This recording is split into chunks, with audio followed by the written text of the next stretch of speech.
UPSC जैसे कठिन और प्रतिष्ठित परीक्षा में सफलता हासिल करना किसी भी युवा के लिए एक बड़ी उपलब्धि होती है। और जब यही सफलता किसी जिले के युवाओं को मिलती है तो वह पूरे जिले के लिए गर्व का क्षण बन जाता है।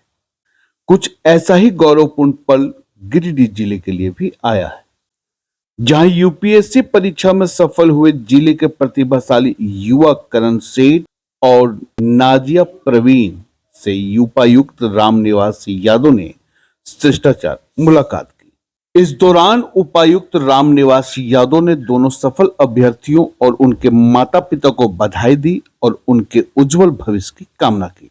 उपायुक्त ने कहा कि यूपीएससी जैसी कठिन परीक्षा में सफलता केवल व्यक्तिगत उपलब्धि नहीं होती, बल्कि ये पूरे जिले और राज्य के लिए गर्व की बात होती है। उन्होंने कहा कि इन युवाओं की सफलता जिले के अन्य छात्रों के लिए भी प्रेरणा बनेगा और अधिक से अधिक युवा प्रशासनिक सेवाओं में जाने के लिए प्रेरित होंगे। आज हमारे जिले से जिन बच्चों ने सिविल सर्विसेज एग्जाम क्लियर किया है उनको और उनके पेरेंट्स को बुला के हमने सम्मानित किया है। ये हम लोगों ने बाकी बच्चों को हम ये संदेश देना चाहते हैं कि जिन परिस्थितियों से उन्होंने लड़कर इस मुकाम को हासिल किया है, हम चाहते हैं कि बाकी बच्चे भी अपना प्रयास करें। और जैसे इन बच्चों ने बताया कि किस परिस्थिति में कैसे इन्होंने अपना डिसीजन लिया और कैसे यूपीएससी जैसी एग्जाम को क्लियर किया। मैं चाहता हूँ कि हमारे जिले के ज़्यादातर बच्चे और मैक्सिमम बच्चे अपने जिस भी मुकाम के लिए वो सोचते हैं उसको क्लियर करें और हमेशा अपने माता पिता का नाम रोशन करें। Thank you. मुलाकात के दौरान उपायुक्त ने सफल अभ्यर्थियों से उनकी तैयारी की प्रक्रिया, चुनौतियों और अनुभवों के बारे में भी बातचीत की। अभ्यर्थियों ने बताया कि निरंतर अध्ययन, सही मार्गदर्शन और आत्मविश्वास के बल पर उन्होंने इस कठिन परीक्षा में सफलता हासिल की है। उन्होंने यह भी कहा कि परिवार, शिक्षकों और मित्रों का सहयोग उनकी सफलता में बेहद महत्वपूर्ण रहा है।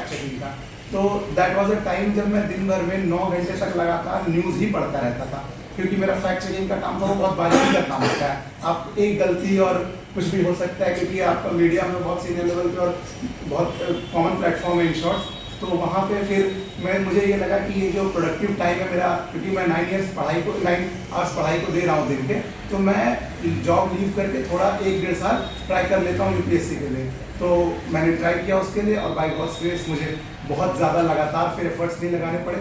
मुझे डिज़ायर्ड सर्विस क्योंकि मिल जाएगी, तो मैंने वो अपनी तैयारी, मेरा अगस्त में मेंस हुआ था और फिर मेंस के बाद इसलिए मैंने ज्वाइन कर लिया क्योंकि एक्चुअली फुल टाइम प्रिपरेशन में ज़्यादा लंबे लगे रहना थोड़ा मुश्किल भी हो जाता है। तो वहाँ से ये जर्नी स्टार्ट हुई थी कि क्योंकि जब आपको पढ़ाई ही करनी है तो जिस चीज़ में आपका ज़्यादा इंटरेस्ट है उस साइड में मैंने जाना ऑप्ट किया। दिन भर में कितना घंटा समय देते थे? ऐसा कोई फिक्स नहीं था कि कितना घंटा समय देते थे, हाँ, बट ज़्यादा टाइम तो लगता है, ज़्यादा टाइम स्टडी हॉल्स में जाता था। और एक बार जब आपकी हैबिट बन जाती है फिर वो आपका डेली रूटीन का पार्ट हो जाता है। आपको मतलब वो बहुत एफर्टलेस सा लगने लगता है कि वो जो मोनोटोनस लाइफ होती है कि आप सुबह 6 बजे उठ रहे हो, 7 बजे लाइब्रेरी जा रहे हो, स्टडी हॉल, और उसके बाद लंच कर रहे हो, बस घर आके फिर डिनर कर रहे हो, आके सो जा रहे हो। तो this was common for me और कोई ऐसा मतलब फिक्स आवर्स नहीं था। बाकी मतलब इन जनरल तो जितना 8-10 घंटे का जो भी टाइम था वो होता था। और बाकी मैं दिल्ली में था जब प्रिपेयर कर रहा था, और क्योंकि मैंने बताया मेरा कॉलेज पीजी डिप्लोमा जर्नलिज्म में दिल्ली से हुआ था, तो काफ़ी फ्रेंड्स थे। तो उस टाइम पे मतलब इन जनरल जो मेरी छुट्टी का दिन होता था वो होता था जिस दिन किसी फ्रेंड का बर्थडे, तो उस दिन थोड़ा बर्थडे हम लोग सेलिब्रेट करते थे, तो उस दिन वो सही रहता था क्योंकि काफ़ी फ्रेंड्स थे वहाँ पे, तो हर महीने किसी ना किसी का बर्थडे आ जाता था, तो कॉमन टाइम वही था। हाँ, वहाँ पे तो लाइब्रेरी बहुत बेहतरीन होता है। हाँ, वहाँ की लाइब्रेरी, हाँ, वहाँ युगल किशोर लाइब्रेरी वहाँ की बहुत फेमस लाइब्रेरी है। वो भी आईएमसी के स्टूडेंट होते हैं कि वो आईएमसी का एग्जाम इसीलिए देते हैं ताकि वहाँ का लाइब्रेरी का जो अपॉर्चुनिटी है उसको मिल सके। एक्चुअली वहाँ पे 2 चीज़ें हैं कि जेएनयू कैंपस से हम अटैच हैं, ओल्ड जेएनयू कैंपस में हमारा कॉलेज है, तो जेएनयू के लाइब्रेरीज का एक्सेस हमारे पास होता है, क्योंकि आपको पता है जेएनयू में बहुत ओपन इन्वायरमेंट है, तो वहाँ जो हमारे कॉलेज के स्टूडेंट्स होते हैं वो जेएनयू के भी लाइब्रेरी में जाते हैं। तो ये मतलब दो कि अपना कैंपस बहुत छोटा है आईएमसी का, बट अपॉर्चुनिटी जेएनयू बगल में होने के चलते बहुत ज़्यादा अपॉर्चुनिटीज़ मिल जाती है कि आप बहुत कुछ एक्सप्लोर कर सकते हो। और उस मतलब क्योंकि 2022 तक मैं गिरिडीह में ही था, तो आई गेस सबसे ज़्यादा माइंड ओपन आईएमसी जाने के ही बाद हुआ था। और वो एक तो जर्नलिज्म इतना डायनेमिक फील्ड है, और उसके बाद आप टॉप टियर इंस्टीट्यूट में थे जर्नलिज्म के, तो वो बहुत अच्छा एक्सपीरियंस था। और वहाँ जाके ये रियलाइज हुआ था सबसे पहले कि लाइक कि everything is accessible and for everyone it is accessible. Because ये मेरा पॉलिटिकल साइंस ऑनर्स था, तो मेरी 2022 तक मैं टोटली ग्रेडिंग नहीं था।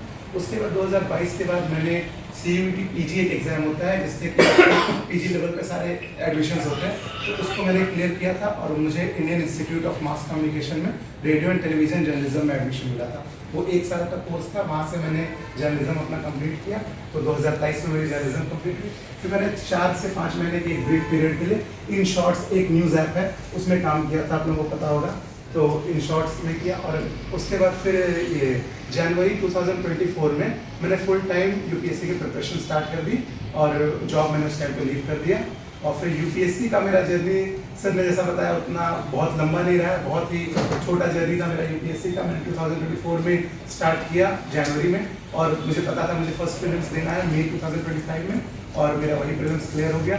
फिर मेरा मेंस भी क्लियर हो गया, उसी बार अगस्त में मैंने मेंस दिया, और उस बीच में मैंने net JRF UDC net JRF qualify किया, और उसके बेसिस पे मुझे as officer training public relations power grid corporation of India limited में जॉब मिली। तो मैं अभी करेंटली उस जॉब में था, और उसके बाद वो मैंने मेंस के एग्ज़ाम के बाद 3 सितंबर को ज्वाइन किया लास्ट ईयर 2025 में। और उसके बाद फिर मैंने इंटरव्यू दिया, 20 फरवरी को मेरा इंटरव्यू था, और 6 मार्च को रिजल्ट आया, and I got 333 rank, and most probably I will get my desired service, which is Indian Administrative Service.